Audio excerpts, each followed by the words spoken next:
ఇవాళ జొన్న సంగటి without oats, without rice, anything, అంటే ఓన్లీ జొన్న పిండితో ఎలా సంగటి చేయొచ్చో చెప్తాను. Here it is.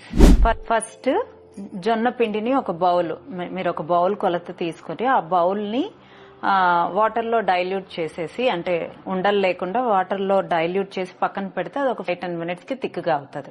సో పక్కన పెట్టండి అలా డైల్యూట్ చేసి.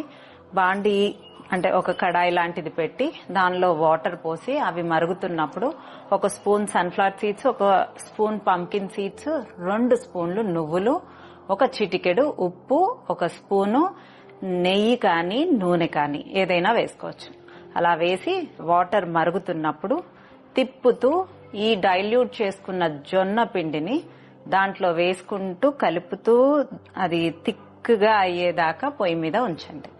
అలా ఉంచిన తర్వాత కొంచెం స్టవ్ కట్టేశాక ఒక 2 minutes 3 minutes తర్వాత చెయ్యి తడుపుకొని వాటిని ముద్దల్లా చేసుకొని సర్వ్ చేసుకోవటమే.